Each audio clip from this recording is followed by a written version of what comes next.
નમસ્કાર વિદ્યાર્થી મિત્રો, આપણે ધોરણ 12 નામાના મૂળ તત્વ ભાગ 1 ચેપ્ટર પહેલું જોશું. એમાં આપણે સ્વાધ્યાય પેજ નંબર 30 ઉપર આપણને રકમ એવી આપેલી છે. પ્રશ્ન ત્રીજો, નીચેના પ્રશ્નોના ટૂંકમાં જવાબ આપો. આમાંથી આપણને એક દાખલો 3 માર્કની અંદરમાં પૂછાશે.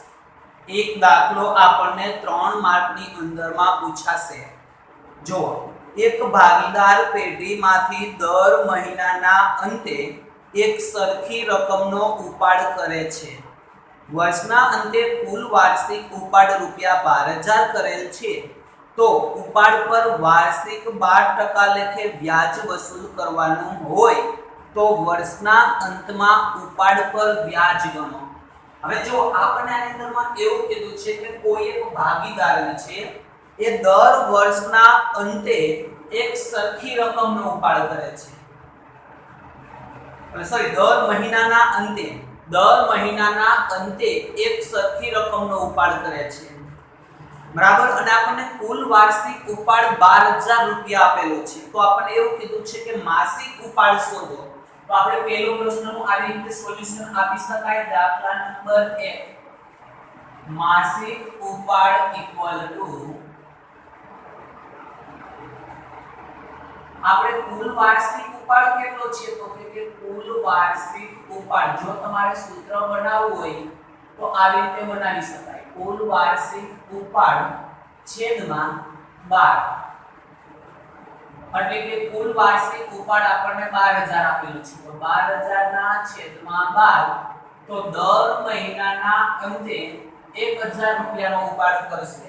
સૂત્ર ના લખો અને તમે ડાયરેક્ટ લખી નાખો કે 12,000 ભાગ્યા 12 તો પણ ચાલશે.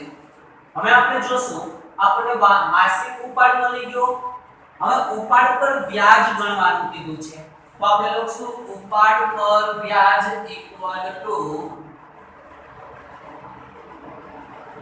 મંથલી ઉપાડ. ઉપાડ પર વ્યાજ એટલે આપણે શું તો કે મંથલી ઉપાડ લેવાનો 1,000 ગુણ્યા કેટલા ટકા લેખે વ્યાજ ગણવાનું છે, તો કે 12% લેખે. 1,000 ગુણ્યા 12 છેદમાં 100.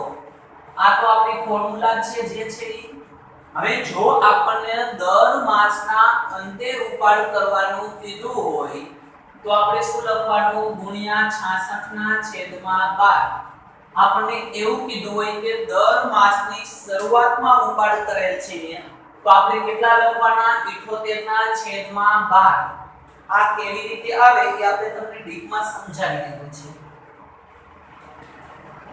હવે આખાનું તમે સાદું રૂપ આપશો ને એટલે તમારે કેટલો જવાબ આવશે, તો કે 660. આ આપણું આપણે આવશે ઉપાડ પર વ્યાજ 660 રૂપિયા. ચાલો અહીંયા આપણે એક દાખલો પૂરો થઈ ગયો.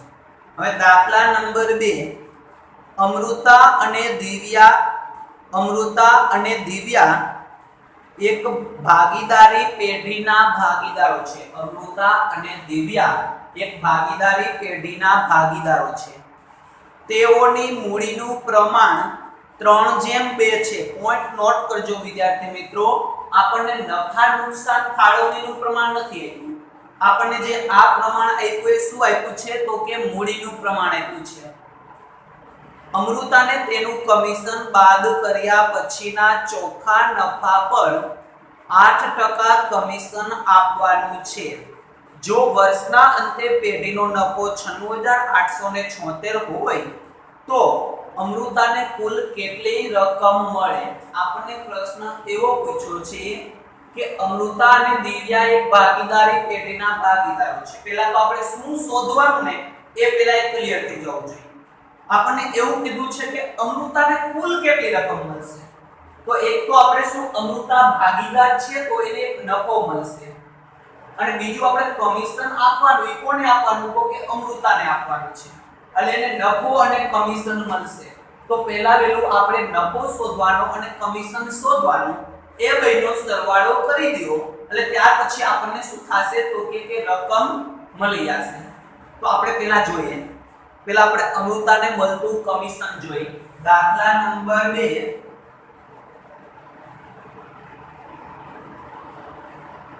અમૃતાને મળતું કમિશન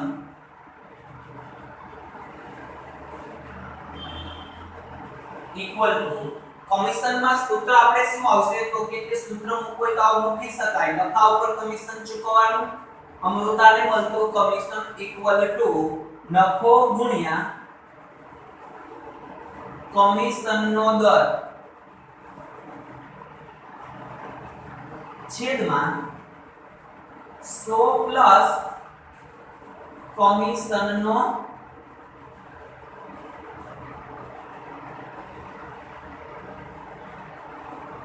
દર આ વિદ્યાર્થી મિત્રો આપણે એ જોવાનું છે કે 100 પ્લસ કમિશનનો દર શું કામ આવ્યો તો કે જ્યારે રકમની અંદરમાં આપણને એવું આપેલું હોય કે તેનું અમૃતાને તેનું કમિશન બાદ કર્યા પછીના ચોખ્ખા નફા પર આપણને ચોખ્ખા નફા એવો શબ્દ આપે ને ત્યારે આપણે કમિશનની ગણતરી આ રીતે થશે 100 પ્લસ કમિશનનો દર જો તમને ચોખ્ખા શબ્દ નો આપ્યો હોત તો આપણે સિમ્પલ ગણતરી થઈ જાય આપણને ચોખ્ખા નફા એવો શબ્દ આપ્યો છે તો આપણે શું તો કે આવી રીતે ગણતરી થશે હવે નફો આપણે જો જે નફો કેટલો છે 96876 નફો તો કે 96876 ગુણ્યા કમિશનનો દર કેટલો છે તો કે એમાં જો જે કેટલા ટકા કમિશન આપવાનું છે રકમમાં 8% છેદમાં 100 પ્લસ કમિશનનો દર એટલે 8 તો આવું થશે 96876 ગુણ્યા 8 છેદમાં 108 ચાલો આનું આપણે સાદુરૂપ આપશું આનું સાદુરૂપ આપશું એટલે 96876 ગુણ્યા 8 ભાગ્યા 108 તો આપણે કેટલા આવશે 7176 આવશે 7176 આપણે શું આવ્યું કમિશન આવ્યું હવે વિચાર કરો નફામાંથી કમિશન કેટલા ચૂકવવાનું થશે તો નફામાંથી કમિશન બાદ કરી દેવાનું તો આપણે લખશું વહેંચણી પાત્ર નફો વહેંચણી પાત્ર નફો આપણે બે ભાગીદારો વચ્ચે કેટલો નફો વેચી શકાય તો કે નફામાંથી પેલા કમિશન બાદ 96876 માઈનસ કમિશન 7176 તો આ બંને ભાગીદારો વચ્ચે નફો કેટલો વધે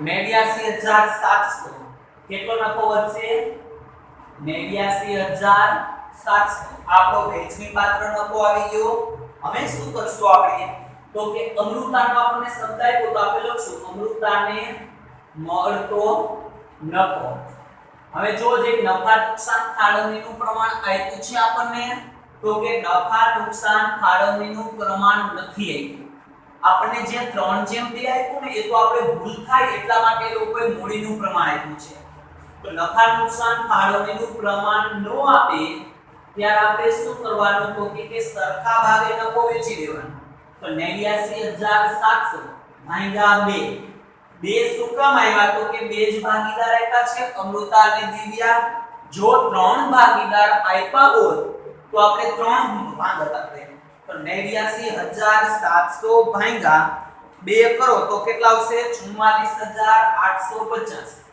44850 ચાલો હવે અમૃતાને મળતી કુલ રકમ અમૃતાને મળતી કુલ રકમ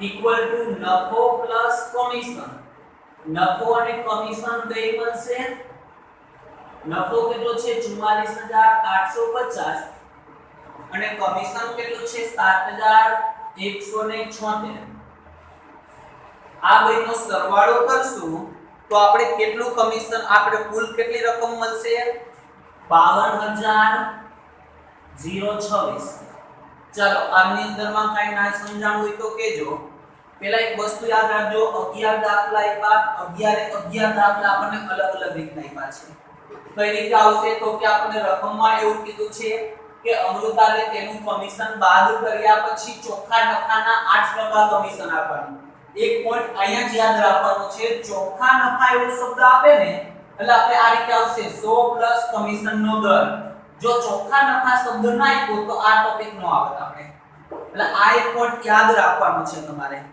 ચાલો દાખલા નંબર 3 આની અંદરમાં તમે સમજજો એટલે તમારે જે પ્રોબ્લેમ છે ને એ તમારો પ્રોબ્લેમ સોલ્વ થઈ જશે. જો વિસ્મય, અભિજીત અને કૃણાલ 3:2:4 ના પ્રમાણમાં નફો નુકસાન વેચી લેતા ભાગીદારો છે. મેનેજરને તેનું કમિશન આપ્યા બાદ વધતા નફાના 10% કમિશન આપવાનું છે. અભિજીતના ભાગે ₹30,000 નફો આવે છે. તો મેનેજરના કમિશનની ગણતરી કરો. આપણને મેનેજરના કમિશનની ગણતરી કરવાનું કીધું છે. હવે વિદ્યાર્થી મિત્રો, જે મેનેજરને કમિશન આપવાનું હોય એ આપણે પેઢીના નફા ઉપર કમિશન આપવાનું હોય. મેનેજરને કમિશન આપવાનું હોય એ કમિશન આપણે પેઢીના નફા ઉપર આપવાનું હોય. આપણને આમાં જે 30,000 નફો આપ્યો એ આપણને એવું કીધું છે કે અભિજીતના ભાગે 30,000 નફો આવે છે. તો આપણને અભિજીતનો 30,000 નફો આપ્યો છે. તો અભિજીતના નફા ઉપરથી આપણે પેઢીનો નફો શોધવો હોય તો કઈ રીતે શોધી શકાય? ચાલો દાખલા નંબર 3. આપણને શું આપેલું છે? આપણે અહીં લખશું પ્રમાણ અને નફો. પ્રમાણ અને નફો આપણે આવશે. હવે એમાં જુઓ, આપણને પ્રમાણ અભિજીતનું પ્રમાણ જોવાનું. અભિજીત આપણને બીજું નામ આપ્યું છે, તેનું પ્રમાણ કેટલું છે? 2. અભિજીતનું પ્રમાણ કેટલું આપ્યું છે આપણને? 2. તો 2 પ્રમાણમાં નફો કેટલો? 30,000. આપણને અભિજીતનું પ્રમાણ 2 આપ્યું છે, તો 2 પ્રમાણમાં નફો. જ્યારે અભિજીતનું પ્રમાણ 2 હોય ત્યારે નફો કેટલો મળે? 30,000 મળે. તો પેઢીનું પ્રમાણ કેટલું છે? તો કે પ્રમાણનો ટોટલ 4 ને 3 7, 7 ને 2 9. તો 9 પ્રમાણે નફો કેટલો હોય? આનો ક્રોસ ગુણાકાર કરો. એ લખશું આપણે પેઢીનો નફો ઇક્વલ ટુ 30,000 ગુણ્યા 9/2.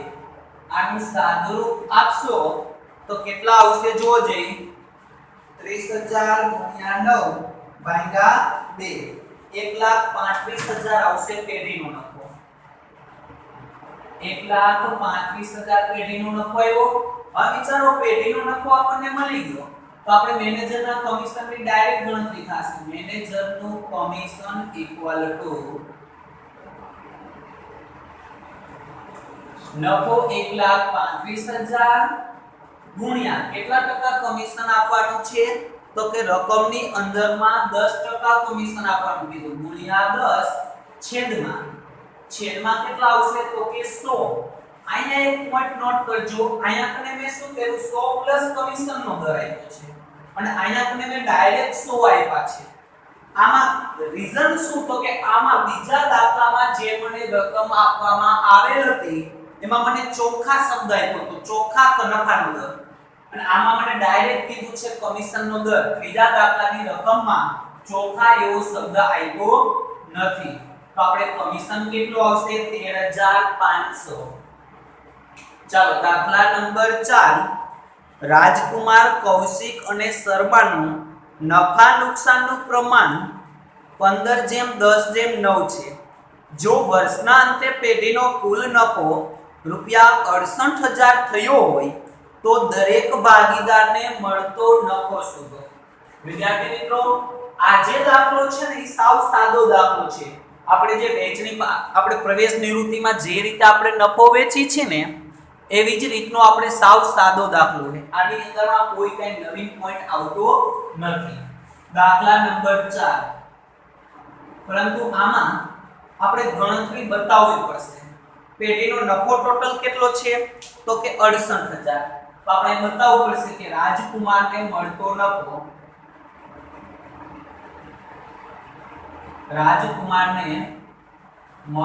નફો ઇક્વલ ટુ 68,000 ગુણ્યા રાજકુમારનું પ્રમાણ કેટલું છે?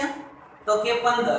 68,000 ગુણ્યા 15 છેદમાં ટોટલ પ્રમાણનો ટોટલ કેટલો થશે? તો કે 15 ને 10 25, 25 ને 9 34 છેદમાં 34. આ જે પ્રમાણનો ટોટલ મૂકી દેવાનો. હવે શું કરવાનું તો કે 68000 ગુણ્યા 15 ભાગ્યા 34. તો આપણે કેટલા આવશે? 30000 આવશે. ચાલો આવી જ રીતે આપણે જોશું કૌશિકને મળતો નફો. કૌશિકને મળતો નફો 68000 ગુણ્યા આ 15 ની જગ્યાએ કેટલા આવશે? કૌશિકનું પ્રમાણ કેટલું આપ્યું છે આપણને? તો કે બીજા નંબરનું 10 છેદમાં 34. આનું સાદુરૂપ આપો તો કેટલા આવે? 68000 ગુણ્યા 10 ભાગ્યા 34. કૌશિકને 20000 નફો મળે. આવી જ રીતે આપણને ત્રીજો ભાગીદાર કયો આપ્યો છે? શર્મા. શર્માને મળતો નફો. શર્માને મળતો નફો આપણે ગણતરી આવી રીતે દર્શાવવી પડશે. 68000 ગુણ્યા 9 ભાગ્યા 34. 68000 ગુણ્યા 9 ભાગ્યા 34. એટલે આને કેટલો નફો મળશે? તો કે 18000 રૂપિયાનો નફો મળશે. આવી રીતે ચોથો દાખલો થશે. અહીંયા કને ચોથો દાખલો આપણે કમ્પ્લીટ થઈ ગયો. આની અંદરમાં કાંઈ પણ જાતની ક્વેરી હોય તો તમે મને પૂછી શકો છો. આપણે દાખલા નંબર 5 જોશું.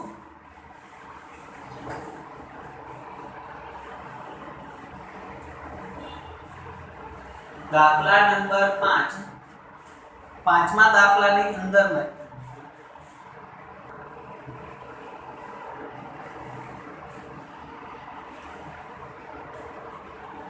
મહેતાને પંડ્યા કરતા દાખલા નંબર 5 મહેતાને પંડ્યા કરતા 4 ગણો અને બાજપઈને મહેતાના હિસ્સાનો અડધો ભાગ મળે છે.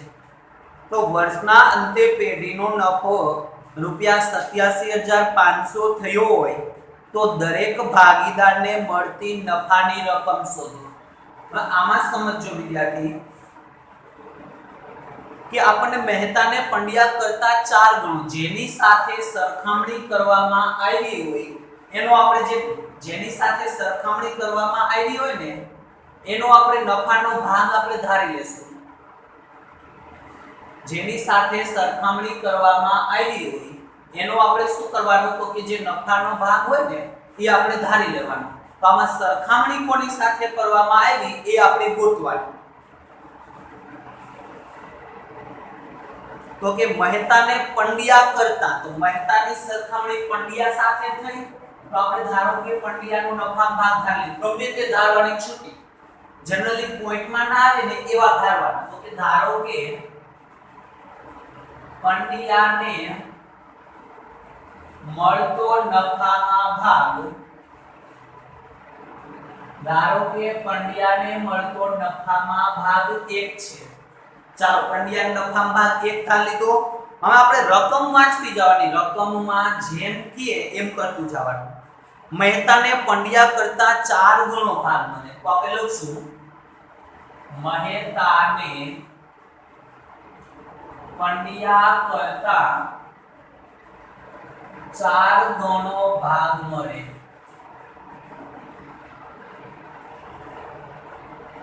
તેથી મહેતાને મળતો નફામાં ભાગ તેથી મહેતાને મળતો નફામાં ભાગ ઇક્વલ ટુ વિચારો છે મહેતાને પંડ્યા કરતા 4 ગણો નફો મળે. ગણો એટલે ગુણાકાર. તો કે આપણે પંડ્યાને 1 ભાગ મળે તો આને કેટલા મળશે? 1 ગુણ્યા 4 ઇક્વલ ટુ 4. ચાલો આગળ રકમ વાંચશું. અને બાજપઈને મહેતાના હિસ્સાનો અડધો ભાગ મળે. આપણે લખશું બાજપાઈને મહેતાના હિસ્સાનો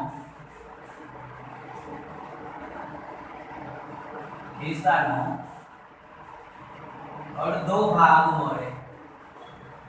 તો આપણે આવી રીતે થશે. તેથી બાજપાઈને મળતો નફામાં ભાગ, તેથી બાજ પાઈને મળતો નફામાં ભાગ ઇક્વલ ટુ આપણે એવું કીધું બાજ પાઈને મહેતાના હિસ્સાનો અડધો ભાગ મળે. તો આપણે જોશું મહેતાને કેટલો ભાગ મળે છે 4. તો આપણે આપણે શું આવે 4 ના છેદમાં અડધો ભાગ એટલે 2. તો ઇક્વલ ટુ કેટલા આવશે 2 આવશે. ચાલો હવે આપણે લખશું. પહેલા નામ શું આપેલું છે આપણે મહેતા જેમ પંડ્યા જેમ બાજપાઈ. આનું નફા નુકસાનનું પ્રમાણ આવું થશે. મહેતા પેલું નામ આવ્યું તો મહેતા કેટલા મળે 4, જેમ પંડ્યાને 1, જેમ 2. આવી રીતે નફો મળશે. હવે શું કીધું આગળ આપણને વર્ષના અંતે પેઢીનો નફો 87500 થયો હોય તો દરેક ભાગીદારને મળતી નફાની રકમ શોધો. વર્ષના અંતે આપણને નફો કેટલો થયો છે તો કે 87500 બરાબર. તો આપણે આના પહેલા દાખલામાં જે રીતે વેચા એ જ રીતે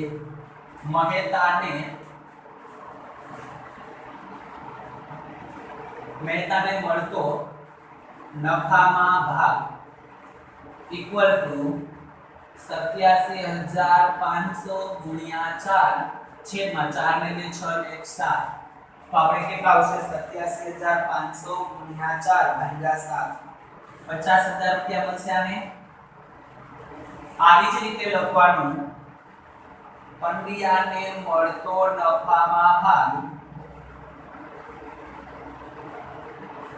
ઇક્વલ ટુ 87500 ગુણ્યા કેટલું છે પ્રમાણ 1 87500 ગુણ્યા 1 છેદમાં 7.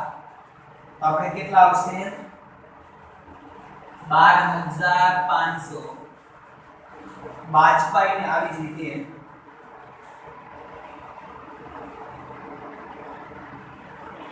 બાજપાઈને મળતો નફામાં ભાગ ઇક્વલ ટુ 87500 ગુણ્યા બાજપાઈનું પ્રમાણ 2 ના છેદમાં 7. એટલે આપણે કેટલા આવશે 87500 ગુણ્યા 2 ભાગ્યા 7 એટલે 25000 રૂપિયા આવશે. આવી રીતે દાખલો થશે. દાખલા નંબર 6 શીલા સુરભી અને સંકેતની ભાગીદારી પેઢીનો રૂપિયા 1,35,000 નફો 3:2:3 ના પ્રમાણમાં વેચવાને બદલે ભૂલથી 2:1:3 ના પ્રમાણમાં વેચ્યો છે તો આ ભૂલ સુધારવા મૂડી ખાતે કઈ અસર આપવી પડશે. આપણે વિચારો જોઈએ આ દાખલાની અંદરમાં આપણે શું થયું છે તો કે જે આ દાખલો છે ને એમાં નફો 1,35,000 આપણે 3:2:3 ના પ્રમાણમાં વેચવાનો હતો. એના બદલે ભૂલથી કેટલામાં વેચાણો 2:1:3. તો આપણે આમાં ભૂલ સુધારણા નોંધ કીધી તો એનો મતલબ એવો આમ નોંધ આવશે. પણ કઈ રીતે આમ નોંધ આવશે તો એ આપણે જોઈએ. આપણે નામ લખશું શીલા સુરભી અને સંકેત.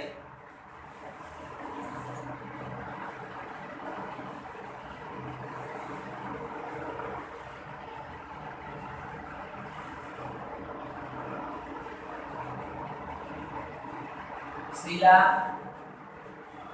સુરભી અને સંકેત. અહીં આપણે શું લખશું આપણે શું તો કે આમાં સત્યમેવ જયતે જે સાચી ગણતરી હોય ને જે સાચી ગણતરી હોય ને એ પહેલા લખવાની. દાખલા નંબર 6 આપણને નામ આપેલા છે શું તો કે પહેલું નામ હતું શીલા, બીજું નામ સુરભી અને ત્રીજું નામ સંકેત. ચાલો આપણને એવું કીધું છે કે આમાં સાચું કયું પ્રમાણ આપ્યું તો કે 3:2:3 આપ્યું છે ને તો આપણે લખશું એ સાચી ગણતરી. સત્યમેવ જયતે સાચી ગણતરી ઉપર રાખવાની 3:2:3. ચાલો પછી નીચે લખશું આપણે શું તો કે ખોટી. નીચે શું લખશું તો કે ખોટી ગણતરી. આપણે ભૂલથી કયા પ્રમાણમાં વેચાઈ ગયું તો કે 2:1:3. 2:1:3. આટલું તમને બધાને સમજાઈ ગયું.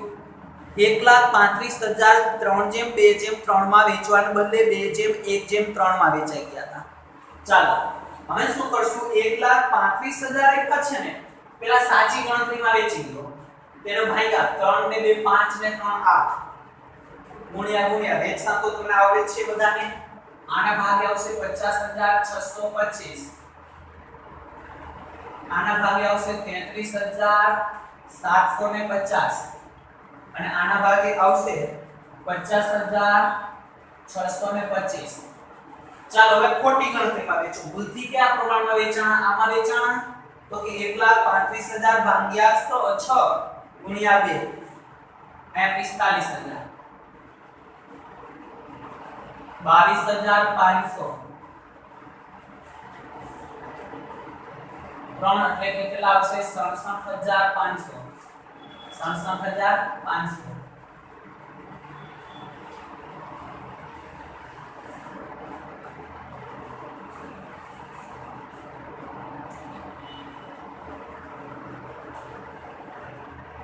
ચાલો હવે શું કરવાનું આપણે તો કે સમજી લો. આને આપણે 50,625 આપવાના હતા પણ ભૂલથી આપ્યા કેટલા? 45,000 આનો મતલબ આ થાય.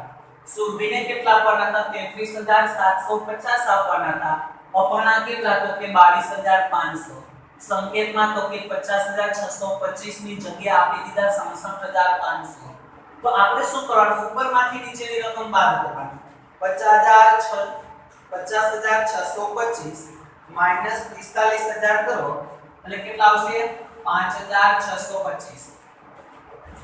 33,750 માઈનસ 22,500 તો આપણે કેટલા આવશે? 11,250. આપણે પ્લસમાં જવાબ આવે છે. હવે 50,625 માઈનસ 67,500 કરો તો આપણે આ જે જવાબ આવશે કેટલામાં આવશે? માઈનસમાં 16,875. આવી રીતે આવશે. હવે વિદ્યાર્થી મિત્રો આપણને ભૂલ સુધારણા આમનોંધ લખવાની કીધી તો ભૂલ સુધારણા આમનોંધ કઈ રીતે લખવાની તો એ જોઈ લો. ભૂલ સુધારણા નોંધમાં કાંઈ ટોકન ટચ યાદ રાખવાનું.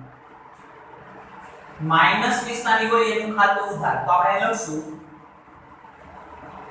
સંકેતના મૂડી અથવા ચાલુ ખાતે ઉધાર. આનો મતલબ એવો કે આની પાસેથી 16,875 રૂપિયા આપણે લેવાના છે. તે શિલાના મૂડી અથવા ચાલુ ખાતે જમા કેટલા આવશે? 5625.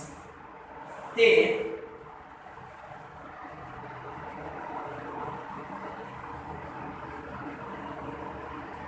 સુરભીના મૂડી અથવા ચાલુ ખાતે જમા એમાં કેટલા આવશે? તો કે 11,250. આવી રીતે કરશો એટલે આપણે ભૂલ સુધરી જશે. 7 ની અંદરમાં જોઈએ. રામ, રહીમ અને ઈસુ એક ભાગીદારી પેઢીના ભાગીદારો છે. તારીખ 1/4/2016 ના રોજ તેમની મૂડી અનુક્રમે 60,000, 40,000 અને 50,000 હતી. વર્ષના અંતે નફાની વહેંચણી કર્યા પછી માલુમ પડ્યું કે મૂડી પર 6% લેખે વ્યાજ ગણવાનું રહી ગયું છે. ભૂલ સુધારણા નોંધ લખો એટલે આમાં આપણે આમ નોંધ લખવાની કીધી. આપણે લખશું રામ, રહીમ અને ઈસુ. ચાલો પહેલા આપણે શું લખીએ તો કે મૂડી પર વ્યાજ લખવું. કેટલા ટકા લેખે મૂડી પર વ્યાજ ગણવાનું કીધું છે? તો કે 6% લેખે.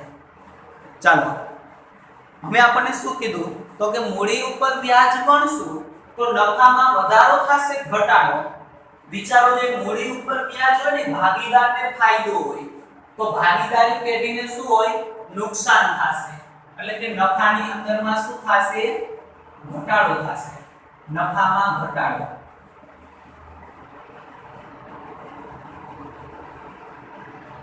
ચાલો હવે આપણે જુઓ 60,000 ના 6% કરો એટલે કેટલા થશે? 60 3600 રૂપિયા વ્યાજ થવાનું. ત્યાર પછી રહીમનું કેટલા રૂપિયા વ્યાજ થયું? 40,000 ના 6% કરો એટલે 6 ચોક 24 2400 રૂપિયા વ્યાજ થયું. ઈસુનું કેટલું થશે વ્યાજ? તો કે 50,000 ના 6% કરો એટલે 6 પંચા 30, આનું 3000 રૂપિયા વ્યાજ થશે। ચાલો આટલી આ રીતે આપણે વ્યાજ ગણી લીધું કે આપણે શું તો કે આ લોકોને આટલું વ્યાજ આપવાનું છે તો 3600 2400 3000 કરો તો આપણે ટોટલ 9000 રૂપિયા વ્યાજ આપવાનું છે। તો 9000 રૂપિયા વ્યાજ ચૂકવશું તો ભાગીદારોને નુકસાન નફામાં નુકસાન ઘટાડો થશે। કેટલો ઘટાડો થશે તો કે 9000 રૂપિયાનો ઘટાડો થશે। દરેક ભાગીદારમાં કેટલો ઘટાડો થશે તો કે નફા નુકસાનના પ્રમાણમાં ઘટશે। નફા નુકસાનનું પ્રમાણ આપ્યું નથી તો જ્યારે નફા નુકસાનનું પ્રમાણ ના આપ્યું હોય તો સરખાઈ છે નફો ઘટશે। ટોટલ 9000 પેટીનો નફો ઘટશે। આપ્યું નથી તો 9000 ભાગ્યા 3 એટલે આપણે 3000 રૂપિયા નફો બધાનો ઘટશે। ઓલું જ કરવાનું ઉપરની રકમમાંથી નીચેની રકમ બાદ કરો એટલે પ્લસ 600 આવે અહીંયા -600 આવે અને આ ડેશ માઈનસ જેનું આવે ખાતું એના ખાતે ઉધાર તો આપણે લખશું રહીમના મૂડી અથવા ચાલુ ખાતે ઉધાર 600 તે રામના મૂડી અથવા ચાલુ ખાતે જમા કેટલા રૂપિયા આવશે 600। દાખલા નંબર 8 લતા ગીતા અને પ્રવીણા એક ભાગીદારી પેઢીના ભાગીદારો છે। નફાની વહેંચણી કર્યા પછી માલુમ પડ્યું કે ઉપાડ પર વ્યાજ અનુક્રમે 2700 1200 અને 1500 ગણવાનું રહી ગયું છે। તો ભૂલ સુધારણા નોંધ લખો કોના જેવો દાખલો છે આપણે લખશું લતા ગીતા અને પ્રવીણા। ચાલો ઉપાડ પર વ્યાજ ગણવાનું બાકી રહી ગયું છે તો ઉપાડ પર વ્યાજ લખી નાખો।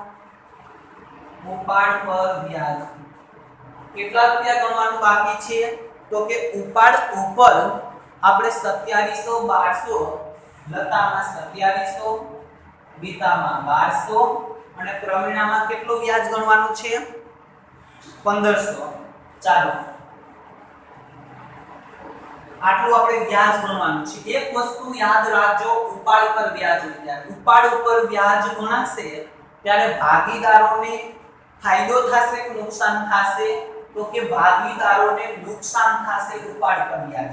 તો નુકસાન થતું હોય ભાગીદારને ત્યારે એને માઈનસ નિશાની આપવાની ખાતાની અંદરમાં કે 2700 માઈનસ 1200 માઈનસ અને 1500 માઈનસ આપવાના।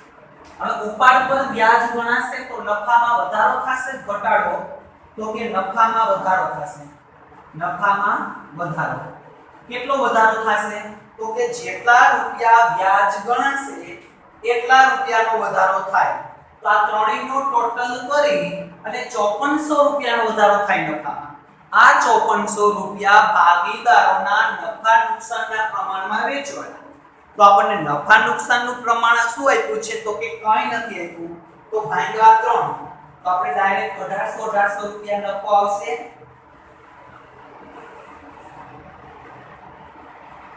ચાલો હવે શું કરવાનું ઓના જેવું 2700 માંથી 1800 માઈનસ થાય તો અહીંયા -900 આવશે। ચાલો 1200 માંથી 1800 માઈનસ કરશું તો અહીંયા +600 આવશે। મોટાની નિશાની આ પ્લસ છે એટલે ત્યાર પછી આમાં આપણે સાદું રૂપ આપશું એટલે +300 આવશે। હવે શું કરવાનું માઈનસ નિશાની હોય એ ઉધાર તો કે ગીતાના મૂડી અથવા ચાલુ ખાતે ઉધાર। ગીતાના મૂડી અથવા ચાલુ ખાતે ઉધાર 900 તે ગીતાના મૂડી અથવા ચાલુ ખાતે જમા 600 અને તે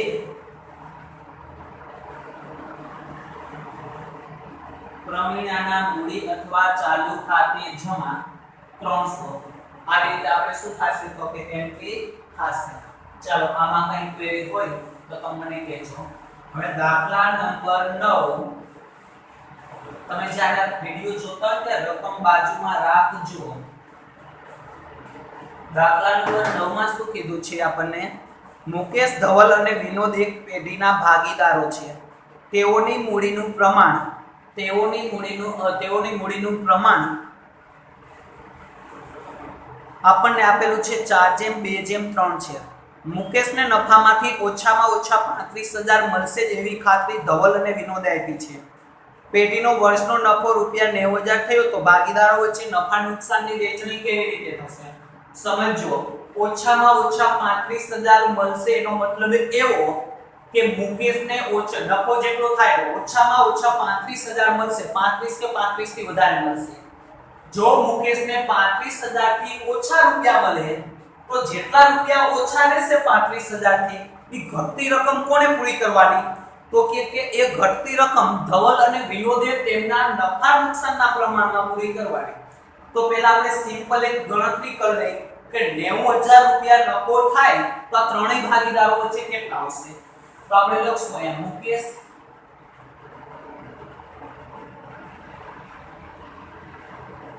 ધવલ અને વિનોદ. ચાલો, નફો કેટલો છે? તો કે 90,000. હવે આપણે એવું કીધું છે કે ત્રણેય ભાગીદારોનું નફા નુકસાનનું પ્રમાણ નથી આપ્યું.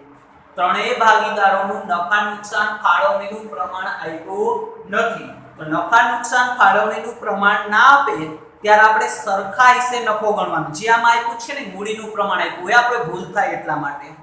તો આપણે સરખા હિસ્સે ગણવાના. તો આપણે આ રીતે આવશે 90,000 ગુણ્યા 1/3 અથવા ડાયરેક્ટ 3 વડે ભાગી દો ચાલે 30,000. આમાં કેટલા આવશે? 90,000 ગુણ્યા 1/3 એટલે 30,000 આવશે. અહીંયા કેટલા આવશે? 90,000 ગુણ્યા 1/3 એટલે 30,000 આવશે. ચાલો, મુકેશને કેટલા રૂપિયા મળ્યા? 30,000 રૂપિયા મળ્યા. તો કેટલા ઓછા રહ્યા? 35,000 માંથી 5,000 રૂપિયા ઓછા રહ્યા. તો ધવલ અને વિનોદ તેમના નફા નુકસાનના પ્રમાણમાં મુકેશને ₹5,000 ચૂકવશે. હવે આપણે જોઈએ કે ધવલે આપવી પડતી રકમ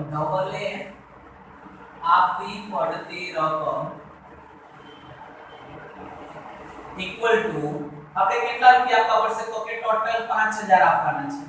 નફા નુકસાનનું પ્રમાણ આપણને સરખે હિસ્સે આપ્યું છે તો 5,000 ભાગ્યા 2 કરો તો કેટલા રૂપિયા આપવા પડશે? 2500. ત્યાર પછી આપણને વિનોદ કીધું છે તો કે વિનોદે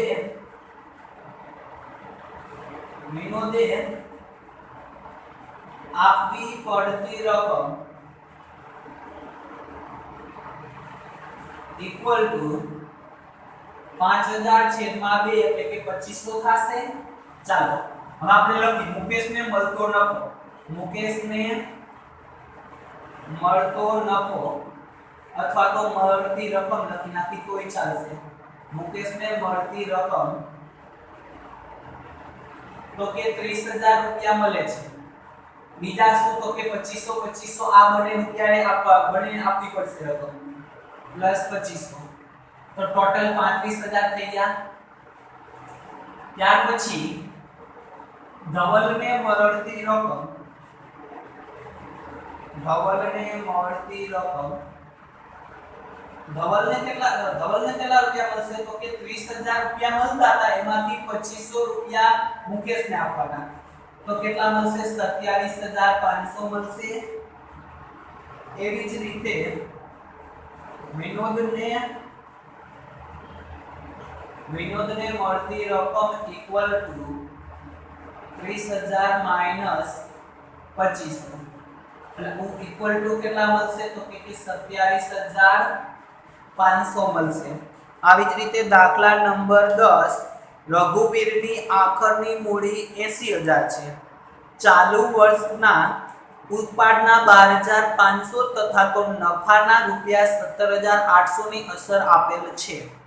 તો શરૂઆતની મૂડી પર વ્યાજ આપણને વ્યાજ ગણવાનું કીધું છે. આમાં શરૂઆતની મૂડી આપી નથી તો આપણે પહેલા વેલું કામ શું કરવાનું? શરૂઆતની મૂડી શોધવાની. શરૂઆતની મૂડી કેવી રીતે શોધવાની? આ દાખલા નંબર 9 હતો. હવે દાખલા નંબર 10 સમજો તમે. આપણે શું કરી એક મૂડી ખાતું બનાવી લઈએ. ચાલો મૂડી ખાતું વિગત એક જ ભાગીદાર છે એટલે ખાલી આપણે વિગત રકમ લખશું. ચાલો આવું એક નાનું એવું એક મૂડી ખાતું બનાવી લઈએ. હવે આપણને મૂડી ખાતાની અંદરમાં જમા બાજુ શું આવે તો કે પહેલી જ લીટીમાં બાકી આગળ લાવ્યા આવે. શું આવે? બાકી આગળ લાવ્યા એટલે શરૂઆતની મૂડી થઈ નથી એટલી તો ખાલી જગ્યા રાખી દીધું. હવે આપણને રકમમાં શું આપેલું છે? આખરની મૂડી 80000 આપી છે. આખરની મૂડી એટલે શું તો કે બાકી આગળ લઈ ગયા. બાકી આગળ લઈ ગયા ક્યાં આવે તો કે ઉધાર બાજુ આવે. તો અહીં 80000 લખી નાખો. હવે તમને ખબર જ છે ઉપાડ કઈ જગ્યા આવે મૂડી ખાતાની અંદરમાં તો કે ઉપાડ મૂડી ખાતાની અંદરમાં ઉધાર બાજુ આવે 12500. ચાલો હવે આપણને આમાં નફો આપ્યો છે તો નફો કઈ બાજુ આવે તો કે નફો આપણને 17800 આપ્યો એ મૂડી ખાતાની અંદરમાં જમા બાજુ આવે. નફો આપ્યો તો એ નફો ક્યાં આવશે? મૂડી ખાતાની અંદરમાં જમા બાજુ 17800. ચાલો ખાતા બંધ કરી જે બાજુમાં સરવાળો વધારે આવે એ સરવાળો બે બાજુ મૂકી દેવાનો. તો 80000 પ્લસ 12500 એટલે આપણે કેટલો આવશે સરવાળો? 92500. બંને બાજુ મૂકી દો 92500.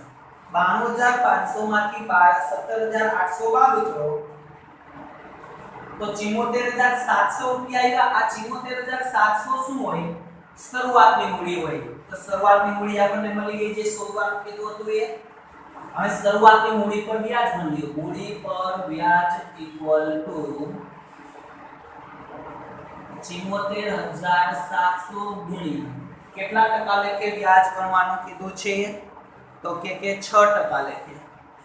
6% લેખે કીધું ગુણ્યા 6/100. 74700 ગુણ્યા 6/100 કેટલા આવશે? 4482. ચાલો આપણે આ ચેપ્ટરની અંદરમાં એક દાખલો બાકી રહ્યો નાનકડો એવો 11.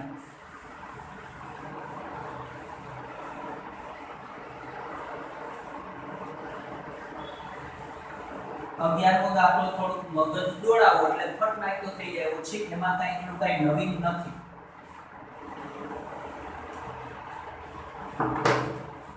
ચાલો A, B અને C સરખા હિસ્સાના ભાગીદારો છે.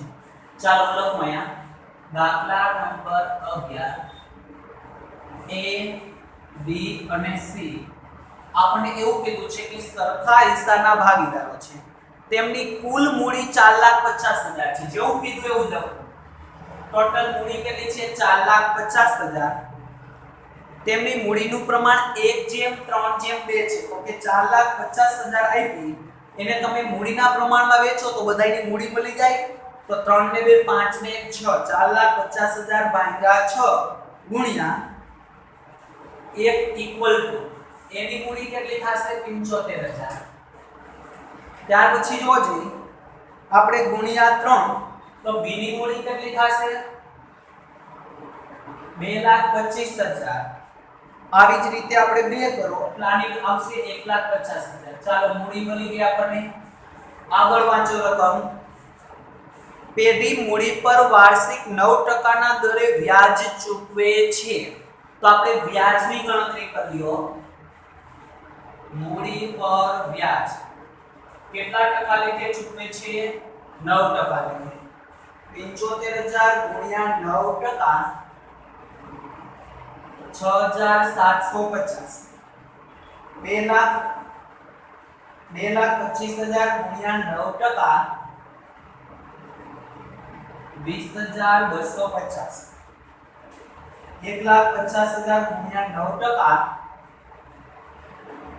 13,500. ચાલો મૂડી પર વ્યાજ મળી ગયું. હવે શું કીધું આપણને? ભાગીદાર C ને મૂડીના વ્યાજ સહિત 73,500 મળ્યા છે.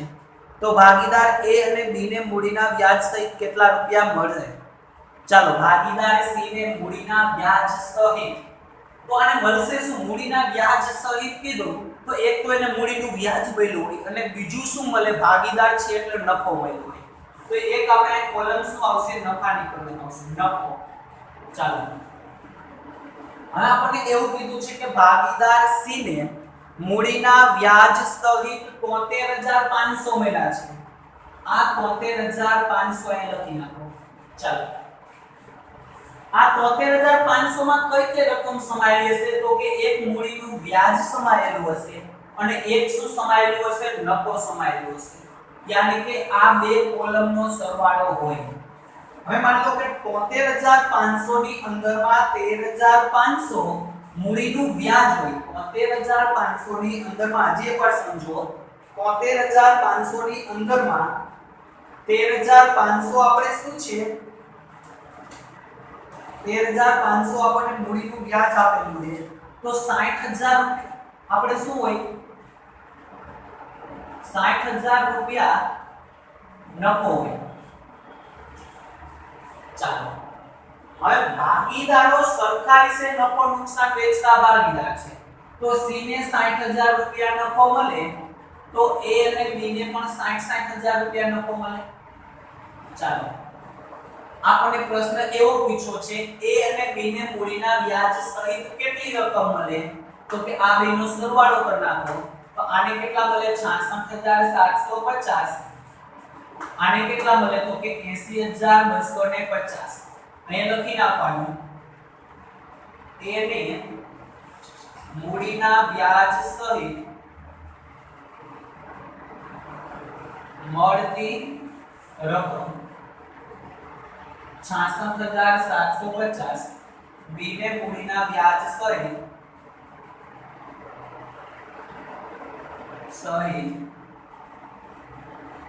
મળતી રકમ ઇક્વલ ટુ 80250. ચાલો આની અંદરમાં કાઈ ના સમજાણું હોય તો મને